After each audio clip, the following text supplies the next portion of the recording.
Alright, obwedda mumbuuza ku biki ebigenda maaso mu kkooti ya IGG bibaleetedde mu maaso awo musooke muwulirize katini nnyo ate mulowooza Anita Among tafunye ba neighbours mu kkomera musooke muwulirize. Count 1 is for A1. It's of embezzlement contrary to Section 18A of the Anti-Corruption Act.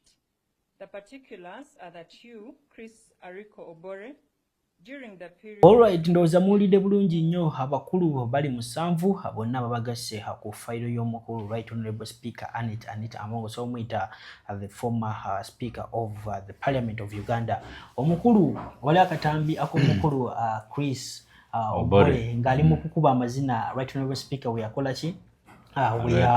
We yawangula ekyobwa Speaker wa Parliament owa Uganda in 2023 May ng'agamba kino we are in things era kati saawa zino eno ndowooza bali babiri era nga bw'owulira Obore ne Anita Among bonna baba ba tribe emu babeera baviira ddala eyo mu district y'e Parisa wabula ndowooza nga bwe batera okugamba nti omusango teguvunda abakulu bakola omusango babalya ssente za gavumenti ezisoba mu buwumbi bisatu trillions actually sina nawuliddeko omukulu amanyikiddwa nga Honorable Mathius Mpuuga naye anytime from now bagenda kubeera nga era mbu passport ye yamaze dda kubeera nga agitegeka ndowooza story negenda kunyumira abantu nyongera bajjukiza mugimpereka like esobola okubeera nga etambula ku supiidi eya waggulu nnyo gwate nabakubeera nga osubscribinga nawe subscribinga wegatte mu mukutu gwaffe guno tutandikirawo omulamuzi abasalidde emisango bonna ba members of parliament musanvu bonna babba ssente z'omululu omusolo katandike ne Chris Obore. Chris Obore abadde akola nga human resource ku parliament. Chris Obore yabadde wa communication yabadde wa communication yabadde akulira communication mu parliament awo kati ye ng'omuntu yatwala billions ezisoba mu 10 ye ng'omuntu 14 point something exactly kati ate ow'ebitaano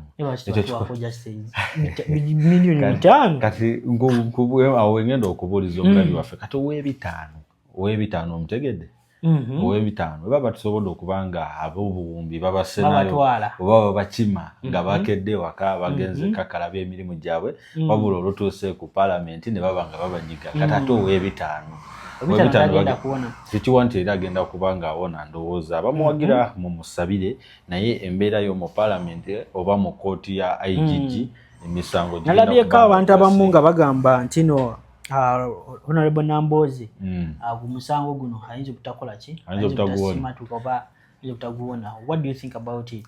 Ekyo kintu kyetwagala okuba nga tuli so conclusive oba nga twagala okuba nga tukomekereza nti oba Nambozi omusango mwali oba tali ekyo kyositibwa naye okunoonyereza ndowooza kugenda kuba nga kugenda maaso nga bakukola ngeri gye tulabe ni bana abakulu twali tumanyi nti bakola ki tube tumanyi nti oba omusango ate kati wendabye evidiyo ya Chris Obore ng'agamba we are in things nzikiriza ebyaddala ekituufu waliwo kye bayita nepotism and tribalism mu system ya Uganda oba olabira ddala nti oli engeri gyekiri nti yali mu kintu n'asobola okuba nga asikirayo ddala abewaka n'abasembereza ddala kumpi ne basobola okuba nga nabo beeriirako ku kkunje nga bwolaba omukulu naye ng'ekkunje eriziza ebizibu awo nyininyini. By the way, I wanted us to take a few minutes, a few seconds to credit His Excellency Robert Kyagulanyi.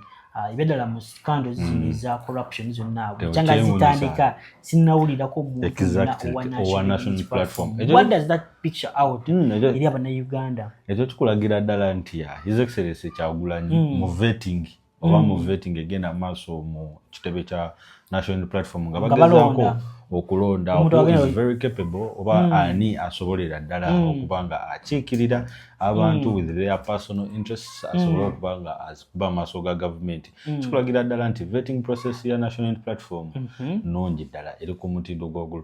Twali tugamba abantu bali bagamba nti lwaki tebassaawo primaries nga NRM bwetera okola abantu ne bayimirira ku migongo gy'abantu wabula embeera eriwo mu ggwanga essaawa eno bwemuba nga scandals ezigenda maaso corruption biki amabaati tonaba kuba nga olaba owa ekibiina kya national platform nga yenyigira mu ebyo tukulagira ddala nti omukulu basindikayo babeera bakola ki batukaganira ddala ku mutindo oba babeera bagenze kolera ki kolera abantu era tongera okwebaza abannayuganda muwandikawo mu comment section.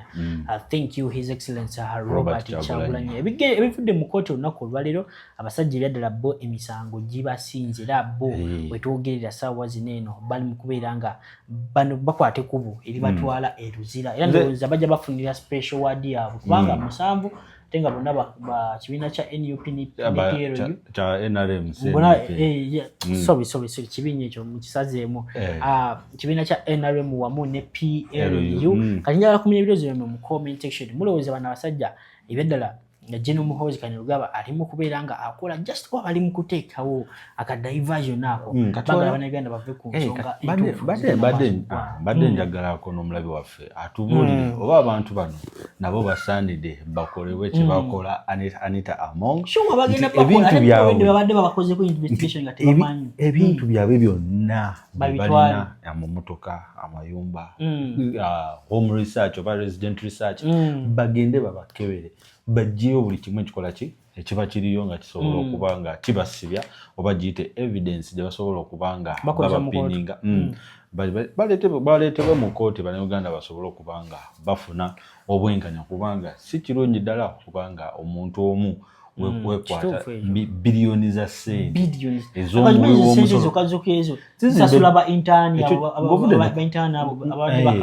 govudde ne ku kya intaani otunatuna mu budget ya Uganda omuntu omu atwalira biliyoni kitegeeza biliyoni ebadde esobola okutalingako ebintu ebimu okuzimba amalwaliro amadagala okusasula abasajja sente ate ne wasigalawo ne budget endala ereetenyuma y'amaanyi nga bw'okola ki nga bw'okiwulira. Bano abantu beetagira ddala punishment ey'amaanyi basobole okuba nga ba-actinga nga example eri abalala abadde baagala okuba nga bakola kyekimu oba nga bali mu system era nabo bakola kyekimu basobola okuba nga bakola ki balekerawo okuba nga kinyigiriza eggwanga nga Uganda fe muntu wa wansi n'oba ng'okola ki obona. Alright, mugenda bamutuweereze mu comment section musoke mulize ebiki ebivudde mu kooti olunaku olwaleero tumale tuyongereyo mutubulire Anita Among waali musanyufu oba munyiivu. Period of 2023 to May 2026 in Parliament of Uganda while employed as a Director Communications and Public Affairs at Parliament of Uganda stole 5,253,100,000 shillings only, the property of your employer, to which you had access by virtue of your employment. And count 2 is for A2, embezzlement. The particulars are that Adilo Daniel, during the period of 2023 to May 2026 in Parliament of Uganda, while employed as Director Human Resource, Parliament of Uganda, stole 14,608,613,150 shillings, to which you had access by virtue of your employment. Count 3 of embezzlement in respect of Okema Leonard.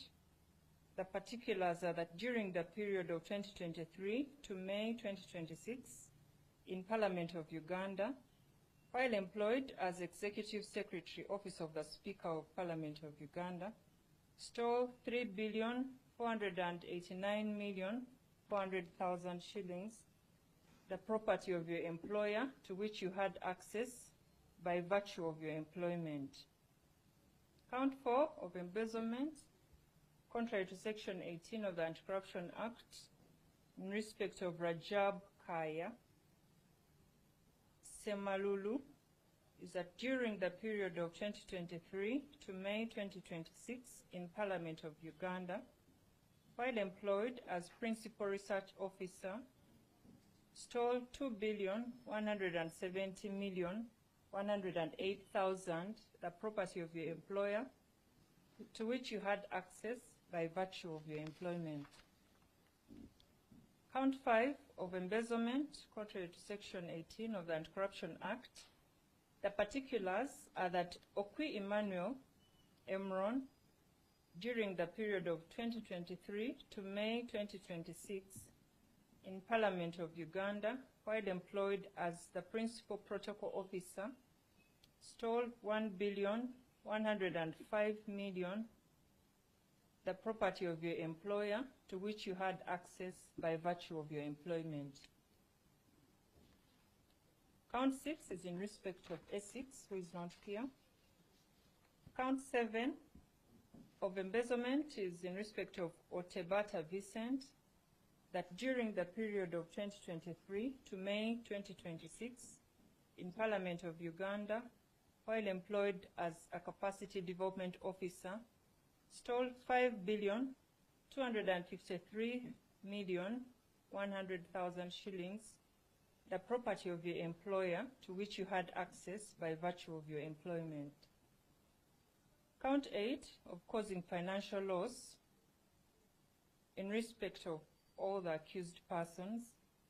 The particulars are that Chris Obore, Adilo Daniel, Okema Leonard, Rajab Kaya Semalulu, Okwi Emmanuel Emron, Itute Stella, and Otebata Vincent during the period of 2023 to May 2026 in Parliament of Uganda, received funds for donations and corporate social responsibility activities of Parliament of Uganda, but you did not implement the activities, knowing or having reason to believe that your actions would cause financial loss to the government of Uganda, and indeed financial loss of 27,201,221,150 shillings was occasioned to the government of Uganda.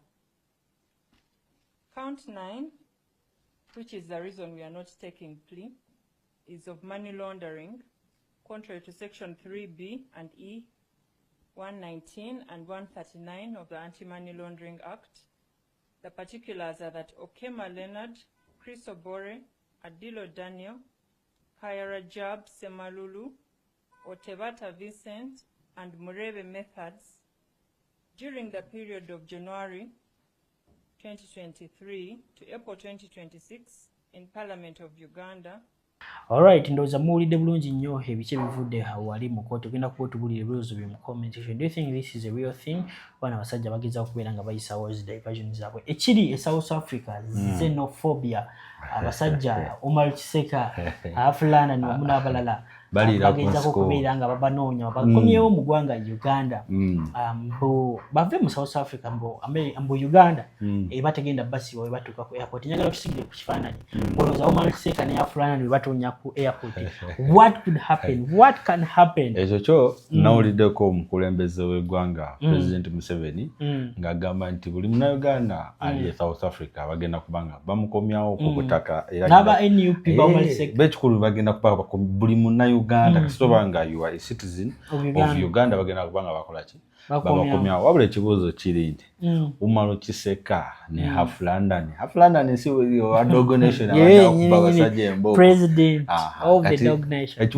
Naye nawuliddeko nti Half London ye enjuma abadde abeera mu South Africa yasobodde okuba nga agiddukamu n'agenda mu osobola ogiyita district endala nga bw'ogamba nti ovudde Kampala n'ogenda mu Masaka n'oba nga gyeweekukumi oba gyeweekwese. Wabula ekyawumamu Kiseka ye ndowooza twongere okuba nga tumusabira tetumanyi mayitire g'essaawa eno era ye ng'omuntu naye tanaba kuvaayo asobole okuba nga ayogera waali. Wabula ono Omunnayuganda no gwe basse abasajja bakambwe ekiragira ddala nti they stand by their words. South Africa kyembamanyiko basajja banyiivu era ne tuba twasoma ngazi twasoma muzibenzirulu twasomako bakoisanzi black waliva bikibikiwo basajja balinga baki bali bakambwe bashaka zulu nga bagamba shaka zulu musajja yengo omuntu omu ayiwa abantu 10 kati obo bwategereza abasajja abo banyiivu nnyo era ensi yaabwe badala bajagala at heart, which we condemn. This is xenophobia that is going on. Era oba nawe era obwetegereza ukale obegendeza bulungi bizoni zaabwe ntuufu. Lwaki abantu muba mugenda mu nsi zammwe temusobola kulanira mu nsi zammwe? Okigira His Excellency Robert Kyagulanyi siba kibagamba nagamba nti why would you leave your country to go and fight for another for right for other people's country? Okigira musigale mu nsi zammwe mulwanirire ensi yamwe, though what they're doing is bad on a large scale. Usegera kuta abantu wakiri mwani bademu ba encouraging just nenga temukola ki demonstration ne mwanyo kubira nga mbako omuntu yene yaganye muleke but still they have a point. Abantu boyina okudda yewaabwe mutereze wammwe bagala aba South Africa si bagenda okujja ku South Africa okukoma mu Uganda okuvanira Uganda kino okubeera eno beera bana Uganda okuvanira ensi yaabwe osegera though boche bakola kibi okutandika okuba abantu kubaba wata osegera ebyadala n'ensonga yayongedde okubanga yegazwa nalabika waliwo ne businessman mu Nigeria naye nabirabye amasasi n'afa naye ndowooza twongere okubanga tuteeka essala zaffe South Africa abali South Africa oba naabo abali South Africa abazulu abagezaako okubanga bagoba buli atali munansi wa South Africa okimanyi nga wazala y'abaana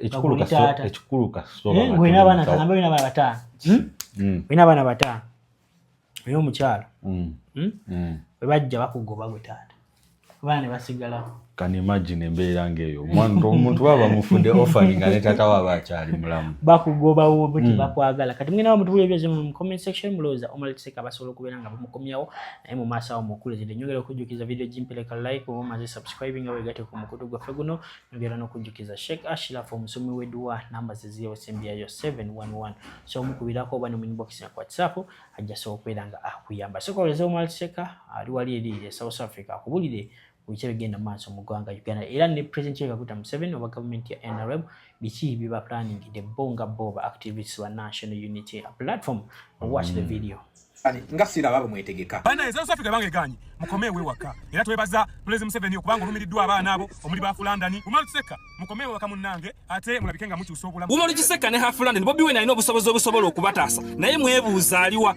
musigaza option yeji ya kulinya bombardier kubakomyawo mu Uganda bana babi bali mu kuyimba kayimba kalona limayinja mama toli ko bonkenke fenne eno tetulina mirembe mu mwaje malako timwembi zimwe abasalawo ne mufuula eggwanga lyammwe kitagasa yesa mukongole bye mwakola ntemwadde bantu bonna kitiibwa abakulembeze baffe munamu bafudde mbwabo mubayite obubwa mubayite embizi kati yesaawe ensi gye mwalabanga amatiri bona ndowooza mwatuuke South Africa mwalowooza mutuuse ku ggulu lya ku nsi Logo Nation mbwe mwangu alinnye bombardier bwena beetuuse South Africa akomewo entebe Uganda tewali buzibu ne Umarukiseka n'abalala bonna abo bemmanyi South Africa balabi president wabwe takyakomyewo mu Uganda tewakyali kulwanira tewakyali kiddako mbuba wandiika ebbaluwa beetondera abo be babadde bavuma abakulembeze kite mutakoze mazima ddala babasonyiwe bwe ba gavumenti ebawadde offer nga basobola obazze ewaka mwandivuddeyo bantu ba ebyobutaba gavumenti musooke mubiveeko mutaasa obulamu emigo banagikukwatira Uganda naye nga tofudde tebajja kutta anko mwani embeera we bambi mutukoonako ate kine mujja wano Dubai ena abamu n'emitwalo 3 ne bakyaliba etugattagatta abaganda bange ne mujja wano temukkiriza okwewa obutwa kuba mwana mugire mwabulire ensi mudde mu nsi yammwe Fulandani mukomeewo muwulire emiggo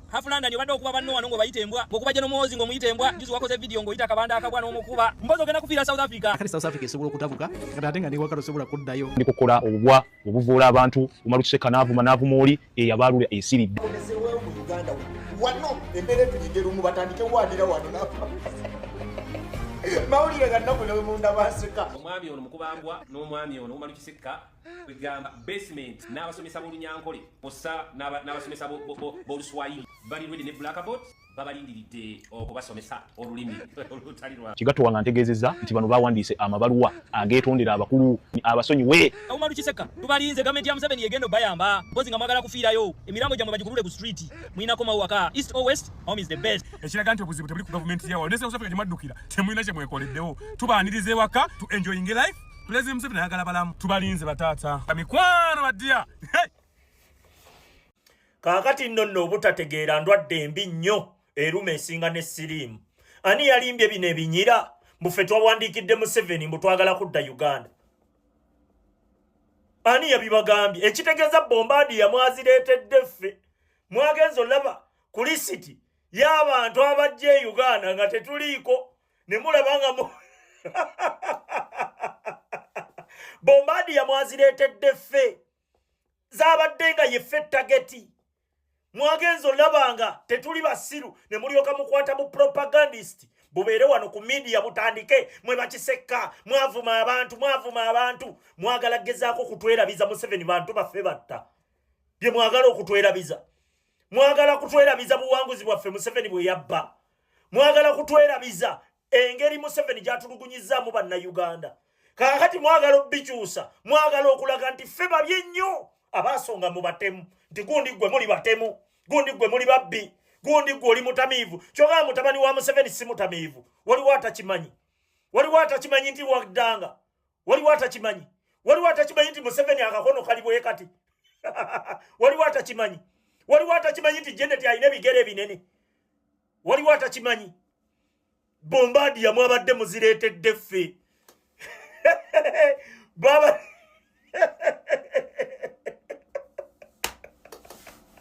Bombardier babadde bazireetedde ffe. Kaakati nonno kambabuulire. Temujja sobola. Temuligezaako kusobola. Ate temulisobola. Ekyo nkibabuulira. Temujja sobola. Temuligezaako kusobola. Ate temulisobola. Weetuli wano. Okitegedde? Okitegedde? Eryo eggwanga Uganda tulina okukuma akaliro tekalizikira. Kemufube okuzikiza. Mwagala kukanga baana balala bali mu diaspora. Kubalaga mbwe eyo